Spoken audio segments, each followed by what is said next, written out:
এভাবে করে আপনার দাম্পত্য জীবনে ভালোবাসা বাড়াতে পারবেন, আর আপনার দাম্পত্য জীবনে বরকত দিবেন কে?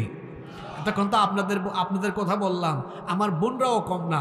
অনেক সময় আমার বোনরাও আছে, খালি জামাইকে হাজবেন্ডকে খ্যাট খ্যাট খ্যাট খ্যাট করে, আছে না? হ্যাঁ, আমাকে একটা শাড়ি দিতে পারো না, এটা দিতে পারো না, ওইটা দিতে পারো না। শোনেন, আপনি বলবেন কেন? এমনভাবে সম্পর্ক তৈরি করেন যেন আপনার হাজবেন্ডই বাড়িতে যাওয়ার সময় আপনার জন্য লুকাই লুকাই গিফট নিয়ে যায়। ওই রকম করে আপনার হাজবেন্ডকে ভালোবাসার জালে আটকায় ফেলেন। কথা বুঝতে পেরেছেন? এটা আপনাদেরকে জিজ্ঞেস করে লাভ কি? কথা বুঝতে পেরেছেন? যারা বুঝার হেরা বুঝলেই হয়েছে। আল্লাহ তাআলা আমাদেরকে এই কথাগুলো বুঝার তৌফিক দেন, বলেন আমিন। উলঙ্গপনা, নগ্নতা, বেহায়াপনা যেন আমার সমাজে ছড়িয়ে না যায়, আমার ঘরে যেন ছড়িয়ে না যায়। কারণ উলঙ্গপনা, বেহায়াপনা, নগ্নতা কিংবা বেপরদার সয়লাভ হলে খুশি হয় কে? জোরে বলেন, খুশি হয় কে? আমি জানি আপনাদের খুব কষ্ট হচ্ছে, তাই না? আমাকে উঠাইতে 10:30 উঠেছে। যদি একটু 10টার আগে উঠাইতো আমারও একটু মন মেজাজ আরও ফুরফুরে থাকতো। তো আমি আপনাদের থেকে যদি আরও 8-10 মিনিট সময় নিই, আপনারা কি রাগ করবেন নাকি? আমার তো 2টা পয়েন্ট বাকি আছে, বলতে দিবেন তো? নাকি মোনাজাত দিয়ে দিব? বাকি 2টা খুব সেন্সিটিভ, বলার সুযোগ দিবেন তো? তাহলে কয়টা গেল? যে কাজগুলোতে শয়তান খুশি, দেখি 3টা মনে রাখছেন কিনা। 1 নাম্বার, কি ছাড়লে শয়তান খুশি? জোরে বলেন, সবাই বলেন। আপনারা কি নামাজ ছাড়বেন? 2 নাম্বার কি বলেছিলাম? দলে দলে বিভক্ত থাকলে শয়তান খুশি, ঐক্যবদ্ধ থাকলে খুশি কে? 3, বেপরদা উলঙ্গপনায় মত্ত থাকলে খুশি কে? 4, অশ্লীলতা এবং জিনা বেবিচারে মত্ত থাকলে শয়তান খুশি। কারণ শয়তান চায় আমাদেরকে জিনার সাগরে ডুবিয়ে রাখতে। জিনা বেবিচারকে হারাম করে দিয়েছেন কে? আল্লাহ তাআলা কোরআনে কারীমে বলছেন, ওয়ালা তাকরাবুজ জিনা, জিনার নিকটবর্তী হয় না।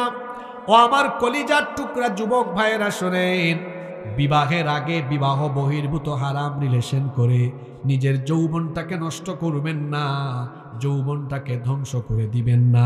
বিবাহ বহির্ভূত সম্পর্ক হালাল না হারাম? আরো জোরে বলেন। রাতের বেলা গার্লফ্রেন্ড বানাইয়া তার সাথে করেন চেটিং, আর দিনের বেলায় মারেন ডেটিং। এগুলো বন্ধ করেন, আল্লাহকে ভয় করেন। ও আমার ভাইয়েরা, জিনা বেবিচারের শাস্তি বড় মারাত্মক। জিনা বেবিচারের শাস্তি বড় মারাত্মক। এই শাস্তি আল্লাহ দুনিয়া থেকে দেওয়া আরম্ভ করে দেন। আল্লাহ নবী বলেছেন, ইদা জানার রাজুলু খারাজা মিনহুল ঈমান, যখন কোনো ব্যক্তি বেবিচারে লিপ্ত হয় তখন তার অন্তর থেকে ঈমান বের হয়ে যায়। কানা আলাইহি কাযুল্লাহ, ঈমান তার অন্তর থেকে বের হয়ে শামিয়ানা বা আকাশের মেঘের টুকরার মতো তার মাথার উপরে ভাসতে থাকে। এই হাদিস আমাদেরকে কি বার্তা দিচ্ছে?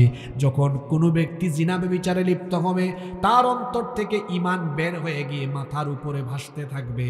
তার মানে জিনা বেবিচারে লিপ্ত ব্যক্তির অন্তরের মধ্যে ঈমান থাকে না।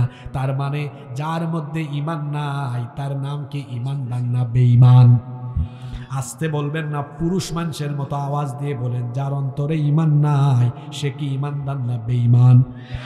আরো জোরে বলেন। তার মানে বেবিচারে লিপ্ত ব্যক্তি বেঈমান। ও আমার যুবক ভাইয়েরা, বড় মহব্বত করে ভালোবাসা দিয়ে আপনাদেরকে বোঝায় যায়, যারা না জেনে এই ভুলটা করে ফেলেছেন আজকে তওবা করে উঠলে মাফ করে দিবেন কে? ও আমার ভাই, আপনার যদি গার্লফ্রেন্ড থাকে আজকেই ব্লক লিস্টে ফালায়া দেন। আজকেই হারাম সম্পর্ক থেকে ফিরে আসেন। তার কারণ হলো এই যে আপনি জিনা বেবিচারে লিপ্ত থেকে বেঈমান হয়ে জীবন যাপন করছেন, এই অবস্থায় আপনার মরণ হওয়ার সম্ভাবনা আছে না নাই? যুবক ভাইরা যুবকের মতো কথা বলেন, সম্ভাবনা আছে না নাই? তো এই অবস্থায় মরলে পরিণতি কেমন হবে শুনেন, আল্লাহর নবীর হাদিসটা শুনেন। ও আমার ভাইয়েরা, এখনো কি জিনা বেবিচারের পথ পরিহার করবেন না? কবরের ভয় কি আপনার অন্তরে জাগে না? মৃত্যুর কথা কি আপনার স্মরণ হয় না? আল্লাহর নবী বলেছেন, ইউবাসু কুল্লু আবদিন আলা মা মাতা আলাইহি, মানুষ যে অবস্থায় মারা যাবে ওই অবস্থায় হাসরের মাঠে তাকে উঠাবেন কে? এই যে জিনা বেবিচারে লিপ্ত থেকে আপনি মারা গেলেন, বেঈমান হয়ে মরলেন, কিয়ামতের দিন হাসর হবে মুমিনের সাথে না বেঈমানের সাথে? বুঝে কথা বলেন, বুঝে বুঝে বলবেন। এই যে বেঈমান হয়ে মরলেন, রাসূল বলেছেন, যে ব্যক্তি যে অবস্থায় মরবে ওই অবস্থায় হাসর হবে। এই যে আপনি বেঈমান হয়ে মরলেন, তাহলে কিয়ামতের দিন আপনার হাসর হবে রসুলের সাথে না বেঈমানের সাথে? আমরা কি বেঈমানের সাথে হাসর চাই না রসুলের সাথে হাসর চাই? রসুলের সাথে যদি হাসর চাই তাহলে রসুলের আদর্শে আদর্শিত হওয়া লাগবে, রসুলের কথাগুলো মানা লাগবে। আল্লাহর রসুল বলেছেন, ইয়া শাবাব আল ইসলাম, হে ইসলামের যুবকেরা, গদ্দু আবসারুকুম, তোমাদের চক্ষুকে নিয়ন্ত্রণ করো, চক্ষুকে হেফাজত করো। ওয়াহফাদু ফুরুজাকুম, লজ্জাস্থানের হেফাজত করো। অর্থাৎ বিবাহ বহির্ভূত হারাম রিলেশনে নিজেকে জড়ায়ও না। ও আমার ভাইয়েরা, যারা স্কুলে কলেজে ইউনিভার্সিটিতে পড়াশোনা করেন, ছাত্র জীবনে কোনো নারীর ফিতনায় পড়বেন না। ক্যারিয়ার ধ্বংস হয়ে যাবে, যৌবন নষ্ট হয়ে যাবে, জীবন ধ্বংসের দ্বার প্রান্তে চলে যাবে। কেন আপনি নারীর পিছনে ঘুরঘুর করবেন? এই বয়সে পড়ালেখায় মনোযোগী হন, আজান হলে নামাজে চলে যান, চরিত্র ঠিক করেন, ক্যারিয়ারটা ডেভেলপ করেন। মেয়েদের পিছনে আপনাকে ঘুরতে হবে না। যদি আপনার ক্যারিয়ার সুন্দর হয়, চরিত্র সুন্দর হয়, দেখবেন শৈলকুপা ঝিনাইদহের সুন্দরী সুন্দরী মেয়ের বাপ আপনার কাছে তার মেয়ে বিয়ে দেওয়ার জন্য পিছনে ঘুরঘুর করবে। অসভ্য ছেলেদের মতো মেয়েদের পিছনে ঘুরবেন না, বরং নিজেকে এমন যোগ্যতায় নিয়ে যান যাতে আপনার পিছনে মেয়েদের বাপরা ঘুরে। যুবক ভাইরা, ঘুরবেন না ঘুরাবেন? আওয়াজ তো বড় কম হইল। ঘুরবেন না ঘুরাবেন? ঘুরাবেন, ঘুরাবেন। ওই যোগ্যতায় নিজেকে নিয়ে যেতে হবে। চোখের হেফাজত করেন। কেন চোখের হেফাজতের কথা আগে বলা হলো? সূরা নূরেও আল্লাহ আগে চোখের হেফাজতের কথা বলেছেন। তার কারণ হলো, আল্লামা ইমাম কুরতুবী রহমতুল্লাহ আলাইহির কথা আমার মনে পড়ল। তিনি বলেছেন, চক্ষু হলো মানুষের হৃদয়ের আয়না। চক্ষু হলো হৃদয়ের আয়না। মানুষ প্রথমে চক্ষু দিয়ে দেখে, তারপর হৃদয়ে তা ধারণ করে, তারপরে কল্পনায় করতে করতে সেটাতে আসক্ত হয়ে অ্যাকশনে নামে। কিন্তু কেউ যদি প্রথম থেকেই তার চক্ষুকে হেফাজত করতে পারে, তাহলে সকল প্রকার অশ্লীলতা, মন্দ চিন্তা ভাবনা এবং জিনা থেকে তাকে হেফাজত করবেন কে? এজন্য আমার যুবক ভাইদেরকে বলবো, রাস্তাঘাটে চলার সময় পরনারী থেকে নিজের চক্ষুকে নিম্নগামী করে রাখতে হবে। হুকুম কার? এই যে মোবাইল, প্রত্যেকের হাতে এটা আছে। আপনি ইউটিউবে, ফেসবুকে ভালো কোনো ভিডিও দেখলেও হতে পারে নিচের দিকে খারাপ কোনো ভিডিও চলে আসতে পারে। যদি আপনার মনের অজান্তে খারাপ কোনো ভিডিওর দিকে চক্ষু চলে যায়, আল্লাহর নবী আলী রাদিয়াল্লাহু আনহুকে বলেছেন, লা তুতবিউন নাযরাতান নাযরা, দৃষ্টির পরে আর দৃষ্টি দিও না। ভুলবশত কোথাও চক্ষু চলে গিয়েছে হারাম কোনো জিনিসের দিকে, ভুলবশত গিয়েছে, কিন্তু পরের বার আর দিও না। কারণ ফা ইন্নালাকাল উলা ওয়া লাইসাত লাহাল আখিরা, কারণ প্রথম দৃষ্টিটা তোমার, কিন্তু পরবর্তী দৃষ্টিটা তোমার নয়। পরবর্তী দৃষ্টিটা কার? জোরে বলেন। প্রথম দৃষ্টিটা ছিল নিজের, কিন্তু পরের দৃষ্টিটা কার? এই জন্য প্রথমবার যদি ভুলবশত যায়, দ্বিতীয়বার আর ফিরেও তাকাবেন না। এই হাদিস শুনে আবার ভুল বুঝবেন না যে হুজুর যেহেতু বলছে প্রথমবার তাকানো জায়েজ, তাইলে প্রথম চান্সে আমি দেখে নিব। এটা বলেছি আমি, মনের অজান্তে ভুলবশত যদি হয়, কিন্তু ইচ্ছে করে এটা করা যাবে না। কারণ আমার চোখের খেয়ানত মানুষ না জানলেও চোখের খেয়ানত জানেন কে? আসতে বলবেন না, জোরে বলেন, জানেন কে? ও আমার যুবক ভাইয়েরা, চরিত্র বানান ইউসুফ নবীর মতো। আপনার দিকে কি এই রঘুনন্দনপুরের মেয়েরা তাকায় কিনা আমার সন্দেহ আছে, কিন্তু আল্লাহর নবী ইউসুফ আলাইহিস সালাম, তাকে আল্লাহ এত সুন্দর করে বানিয়েছেন, এই দুনিয়ার অর্ধেক সৌন্দর্য আল্লাহ তার নবীকে দিয়েছেন। সুবহানাল্লাহ কইতে পারলেন না? যার সৌন্দর্যে অভিভূত হয়ে মিশরের সেই যুগের সুন্দরী রূপসী নারীরা ফল কাটতে গিয়ে নিজেদের আঙ্গুল কেটেছে, টেরও পায় নাই। তিনি যে ঘরের মধ্যে লালিত পালিত হয়েছেন, সেই ঘরের দুষ্ট নারী সুন্দরী মহিলা জুলাইখা প্রত্যেক দিন তার চোখের সামনে ইউসুফ আলাইহিস সালামকে দেখতে দেখতে তার রূপে মুগ্ধ হয়ে পাগল পারা হয়ে একদিন সে নির্জনে তার দাসীর মাধ্যমে একেবারে খাস কামরা ইউসুফ নবীকে ডেকে নিয়ে আসলো। 7টা দরজা ছিল, সবগুলো দরজায় তালা লাগিয়ে বন্ধ করে দিল, লক করে দিল। তারপরে বলল, ইউসুফ আমার কাছে এসে আমার মনোবাসনা পূরণ করো। আল্লাহর নবী ইউসুফ আলাইহিস সালাম এই সময় আল্লাহকে ভয় করলেন। আল্লাহকে ভয় করে এই মহিলার প্রস্তাবকে প্রত্যাখ্যান করলেন। কিন্তু কেমন করে এই জায়গা থেকে বের হবেন? কারণ 7টা দরজা, সবগুলো দরজা লক করা। তিনি মনে মনে চিন্তা করলেন, জুলাইখার কাছে হয়তো 7টা দরজার চাবি, কিন্তু সব কিছুর কুদরতি চাবি আছে কার হাতে? জোরে বলেন, কার হাতে? তিনি তখন আল্লাহকে ভয় করে তালাবদ্ধ দরজার দিকে আল্লাহর উপর ভরসা করে যখন দৌড় মারলেন, আল্লাহ তাআলা খুশি হয়ে তার নবী ইউসুফ আলাইহিস সালামের চরিত্র হেফাজত করবার জন্য তার কুদরতি চাবি দিয়ে সবগুলো দরজা তার জন্য খুলে উন্মুক্ত করে দিলেন। যুবক ভাইরা, চরিত্রকে এইভাবে বানান। যদি আপনি আপনার চরিত্রকে হেফাজত করতে পারেন, আল্লাহর নবী বলেছেন, যে যুবক তার চরিত্রের হেফাজত করবে, আবমানুলাহুল জান্নাহ, কিয়ামতের দিন আমি ওই যুবকের জন্য জান্নাতের জিম্মাদার হয়ে যাব। ও আমার যুবক ভাইয়েরা, নিজের চরিত্র হেফাজত করলে আপনাদের জান্নাতের জিম্মাদারি গ্রহণ করার ওয়াদা করেছেন মুহাম্মাদুর রাসূলুল্লাহ সাল্লাল্লাহু। আমরা কি রসুলের সাথে জান্নাতে থাকতে চাই না? জিনা ব্যভিচারের পথ পরিহার করব। আর আমার গার্ডিয়ান, এখানে বাবা মা যারা আছেন, আমি সবাইকে অনুরোধ করব, বিবাহের পদ্ধতি আমরা সহজ করে ফেলব ইনশাআল্লাহ। 5 এবং সর্বশেষ পয়েন্ট, মনোযোগ আছে তো আপনাদের? যে কাজে শয়তান খুশি, এই এক পয়েন্টে আমভাবে সব ঢুকে যাবে। 5 এবং সর্বশেষ হলো, আল্লাহর আইন বাদ দিয়ে সমাজ এবং রাষ্ট্রে যদি মানুষের তৈরি করা আইন প্রতিষ্ঠা করা যায়, এই কাজে শয়তান খুশি না বেজার? আপনারা মনে হয় বুঝেন নাই, শয়তান খুশি না বেজার? আচ্ছা বলেন তো, আল্লাহর আইন সমাজে প্রতিষ্ঠা হলে সমাজে অন্যায়, অবিচার, জুলুম, নির্যাতন কমবে না বাড়বে? জোরে বলেন, কমবে না বাড়বে? গত কয়েকদিন ধরে আমাদের দেশে আইন শৃঙ্খলার চরম অবনতি ঘটেছে। আপনারা দেখেছেন বিভিন্ন জায়গায় চুরি, ডাকাতি, ছিনতাই, সন্ত্রাস, আগুন বেড়ে গিয়েছে। এইটাও পতিত স্বৈরাচার যারা, তাদের কোনো ষড়যন্ত্র কিনা তা খতিয়ে দেখা দরকার। কিন্তু স্বরাষ্ট্র উপদেষ্টা সে একটা অথর্ব, একটা অপদার্থ। অথর্ব এবং অপদার্থ না হলে আইন শৃঙ্খলার এত অবনতি ঘটত? দায়িত্ব পালন করতে পারলে দায়িত্বে থাকেন, নইলে দায়িত্ব ছেড়ে দিয়ে চলে যান। আবু সাইদ মুগ্ধ রক্ত দিয়েছে, হাজার হাজার ছেলেরা জীবন দিয়েছে অনিরাপদ বাংলাদেশের জন্য নয়। হাজার হাজার ছেলেরা রক্ত দিয়েছে, জীবন দিয়েছে, লক্ষ লক্ষ কোটি কোটি দামাল ছেলেরা জীবন বাজি রেখে রাস্তায় নেমেছে নিরাপদ বাংলাদেশের জন্য।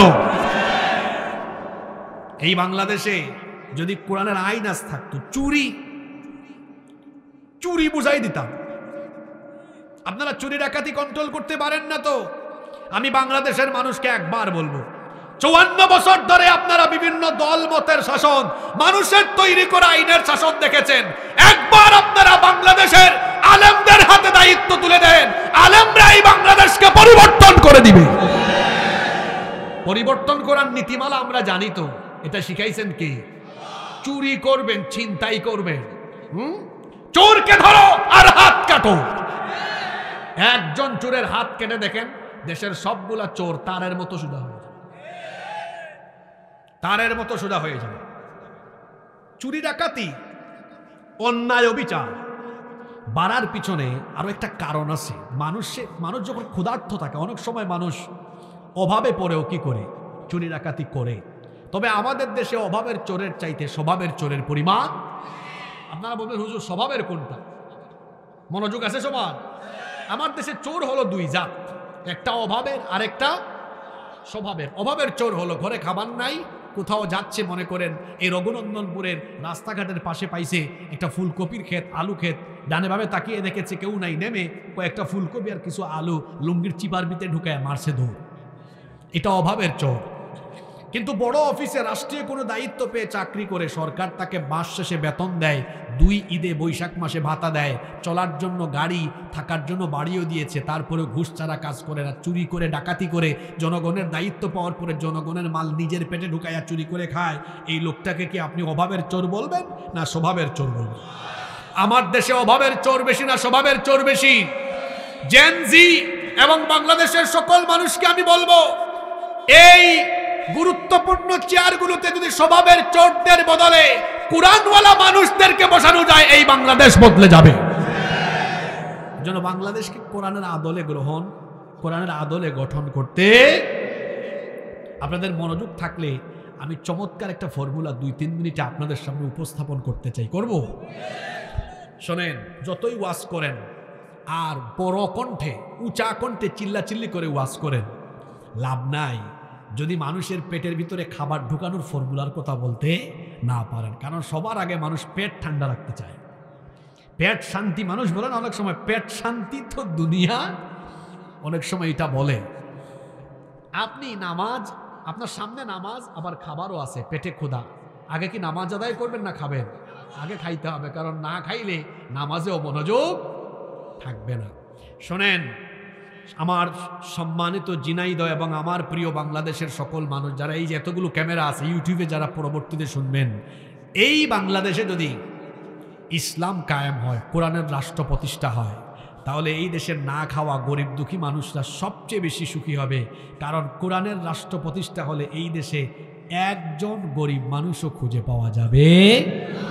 এটা কি গলাবাজি করলাম? না, আসেন আপনাকে বুঝাই দিই।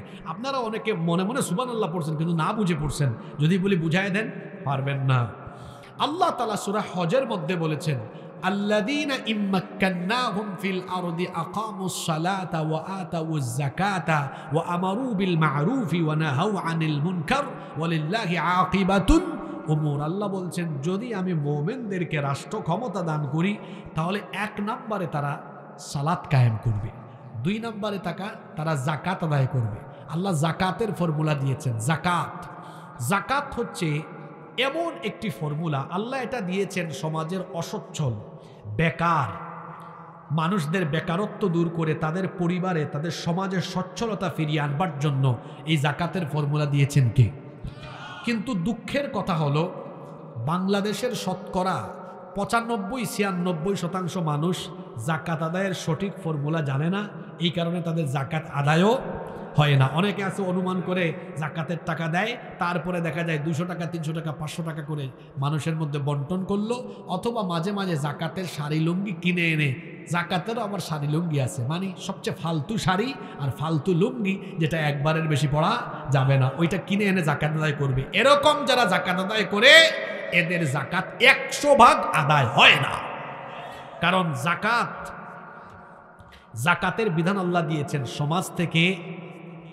সমাজ থেকে অসচ্ছলতা, দারিদ্রতা দূরীকরণের জন্য।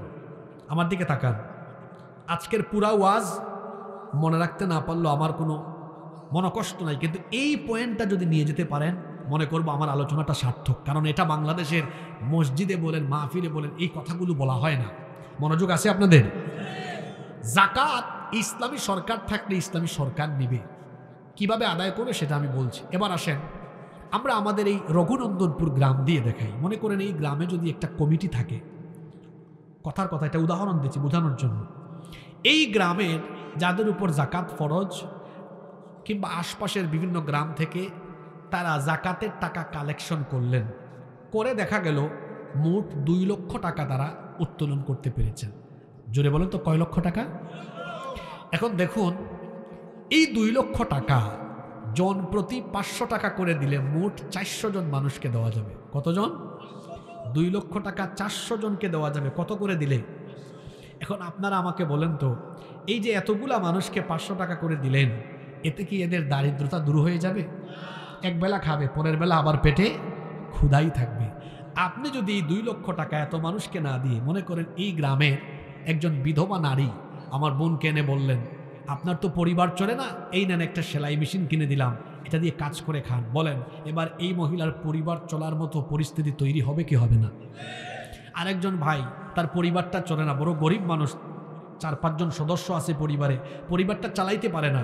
আপনাদের এলাকায় ভ্যান চলে না, একটা ভ্যান কিনে দিলেন, অটোরিকশা কিনে দিলেন। আরেকজনকে ছোট একটা টঙের দোকান করে দিলেন, আরেকজনকে 2টা হালের বলদ কিনে দিলেন। 2 লক্ষ টাকা এত মানুষকে দিয়া ফায়দা হবে না, কিন্তু 3-4 জন মানুষকে যদি আপনি এই সিস্টেমে দেন, তাহলে বলেন তো এই 3-4টা পরিবার চলার মতো পরিস্থিতি তৈরি হবে কি হবে না? যাকাতের ফর্মুলা দেওয়া হয়েছে এইভাবে সমাজ থেকে দারিদ্রতা, গরিবী হালত এবং বেকারত্ব দূর করবার জন্য। কিন্তু আফসোস, মুসলমানরা যাকাত আদায়ের পদ্ধতিও জানে না, উদ্দেশ্যও জানে না। এবার আমি আমার মূল কথায় আসি। এই দেশে যদি ইসলামী সরকার থাকে, তাহলে ইসলামী সরকারের অবশ্যই জাকাত মন্ত্রণালয় থাকতে হবে। এখন যদি জাকাত মন্ত্রণালয়ে ইসলামী অর্থনীতিতে বিশেষজ্ঞ লোকেরা এই মন্ত্রণালয় পরিচালনা করে, তখন দেখা যাবে এই দেশের মুসলমান যারা তাদের সকলের সম্পদের হিসাব সরকারের কাছে থাকবে এবং বছর শেষে যাদের উপর জাকাত ফরজ তাদের বাড়িতে চিঠি যাবে, এবছর আপনার এত টাকা জাকাত আসছে, আমাদের সংশ্লিষ্ট উপজেলা অফিসে গিয়ে এই টাকাটা পে করে আসেন, দিয়ে আসেন। আপনি পে করে আসলেন। জাকাত নিয়ে আমার ব্যক্তিগত গবেষণা আছে, ইউটিউবে আমার লম্বা আলোচনা আছে, সময় থাকলে আপনারা শুনে নেবেন। আমার ব্যক্তিগত গবেষণা বলে বাংলাদেশের 90% মানুষ তো মুসলমান, প্রায় 14 কোটি। এখানে যদি অন্তত কয়েক লক্ষ বা অন্তত কয়েক লক্ষ পরিবারের উপরেও যদি জাকাত ফরজ হয়, আমার ব্যক্তিগত গবেষণা বলে অন্তত কমসে কম প্রত্যেক বছর 10,000 কোটি টাকার উপরে জাকাত উত্তোলন করা যাবে। কিন্তু আমি বোঝানোর জন্য একটা ছোট হিসাবে টান দিই, ছোট, একদম ছোট। মনে করেন 2025 সালে জাকাত উত্তোলন করা হলো মাত্র 1,40,000 কোটি টাকা। এটা কিন্তু খুব অল্প টাকা, এটা 3-4টা জেলা দিয়েই কাভার হবে। কিন্তু আমি ছোট্ট করে বললাম বোঝানোর জন্য। কত বললাম বলেন আমার সাথে? 1,40,000 কোটি, 1,40,000 কোটি টাকা। এখন আপনারা আমাকে বলেন, এই 1,40,000 কোটি টাকা সরকারের মিনিস্ট্রিতে জমা হলো।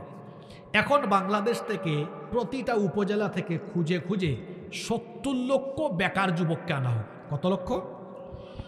জোরে বলেন।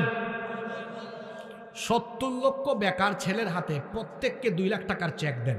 70 লক্ষ গুণ 2 লক্ষ সমান কত হয়? 1,40,000 কোটি টাকা, মানে 140,000 কোটি টাকা, 140,000 কোটি টাকা। তাইলে এই অল্প পরিমাণ টাকা, আমি বলছি এটা 2-3 জেলা দিয়ে কাভার হয়। আপনি যদি উঠান তাহলে দেখা যাচ্ছে এক বছরে 70 লক্ষ বেকার যুবকের হাতে এটা দিয়ে বলেন ছোটখাটো কাজ আরম্ভ করো, তবে টাকা এটা খাও না কাজে লাগাও, এটা আমরা আমাদের উপজেলা অডিট অফিসারের মাধ্যমে তত্ত্বাবধায়ন করব। আপনারা বলেন তো, এই ফর্মুলায় এক বছরে যদি 70 লক্ষ যুবকের বেকারত্ব দূর করা যায়, তাহলে এই সিস্টেমটা যদি অ্যাপ্লাই করে রাখা যায়, আপনারা আমাকে বলেন 10 বছর পরে বাংলাদেশে কি কোনো গরিব মানুষ আর খুঁজে পাওয়া যাবে? জোরে বলতে হবে, যাবে। এই দেশে মানুষের অনেকের ঘরে খাবার নাই, অনেকে খেতে পারে না, চলতে পারে না। 71 সালে দেশ স্বাধীন হওয়ার পর থেকে 2025 সাল পর্যন্ত আপনারা সবাই শুধু বলেছেন দারিদ্রতা মুক্ত, ক্ষুধা মুক্ত বাংলাদেশ গঠন করব, পারেন নাই, কারণ আল্লাহর দেওয়া ফর্মুলাকে বাদ দিয়েছেন। এজন্য আমি বাংলাদেশের মানুষকে বলবো, সবকিছু দেখা শেষ, বাকি আছে কোরআনের বাংলাদেশ। আপনারা তো 54 বছর ধরে দারিদ্রতা দূর করতে পারেন নাই। আমাদের আলেমদের হাতে দায়িত্ব দিয়ে দেখেন, 10 বছরে বাংলাদেশ থেকে দারিদ্রতা আমরা দূর করে দিব। আমি চ্যালেঞ্জ করে গেলাম, চ্যালেঞ্জ করলাম এই ঝিনাইদহ থেকে। আপনি জাকাতের ফর্মুলা এখনো বুঝতে পারেন নাই। পৃথিবীতে কি এই সোনালী সময় কখনো এসেছিল? হ্যাঁ, ওমর ইবনে আব্দুল আজিজ রহমতুল্লাহ আলাইহির জামানায় মানুষ জাকাতের টাকা নিয়ে রাস্তায় রাস্তায় ঘুরেছে, কিন্তু জাকাত দেওয়ার মতো একজন মানুষ তারা খুঁজে পায় না। সুবহানাল্লাহ মুখ দিয়ে বাইরে না। এইরকম বাংলাদেশ চান কি চান না? মানুষের তৈরি করা আইন দিয়ে দেশ চলবে, এক গ্রুপ খাইয়া পেট ফুলাবে, আরেক গ্রুপ না খাইয়া মরবে। আর কোরআন যখন প্রতিষ্ঠা হবে তখন ভেদাভেদ থাকবে না, প্রত্যেকের ঘরে খাবার থাকবে, কারণ আল্লাহর কোরআন ন্যায় ইনসাফের পক্ষে।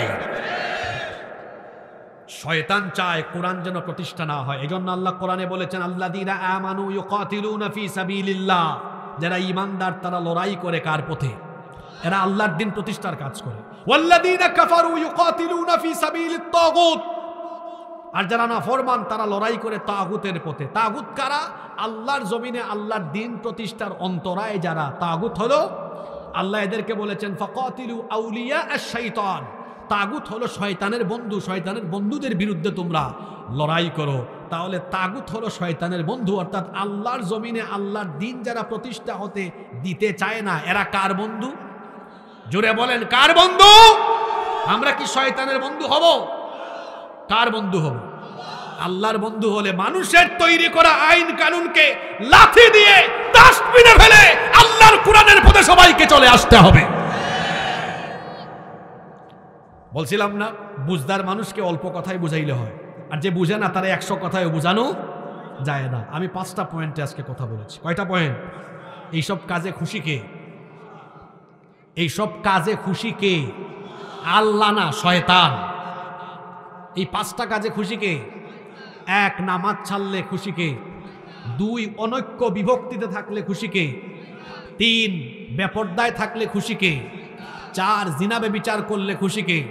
কোরআনের পথ ছেড়ে দিয়ে মানুষের তৈরি করা আইন প্রতিষ্ঠায় থাকলে খুশি কে? এই 5টা কাজ করব? আমরা বরং উল্টাটা করব। 1, 5 ওয়াক্ত নামাজ কাজা করব। জোরে বলেন, 5 ওয়াক্ত নামাজ কাজা করব। 2, দলাদলি করব, মিলেমিশে ঐক্যবদ্ধ থাকবো ইনশাআল্লাহ। 3, পর্দা মেনটেন করব, আমাদের ঘরে সমাজে আমরা পর্দা রক্ষা করব ইনশাআল্লাহ। 4, জিনা ব্যভিচারের পথ আমরা পরিহার করব ইনশাআল্লাহ। 5, আমরা সব ভেদাভেদ ভুলে গিয়ে, আমরা দলমত ভুলে গিয়ে আল্লাহর কোরআন প্রতিষ্ঠার জন্য ঐক্যবদ্ধ হয়ে যাব ইনশাআল্লাহ। আল্লাহ আমাদেরকে তৌফিক দান করেন।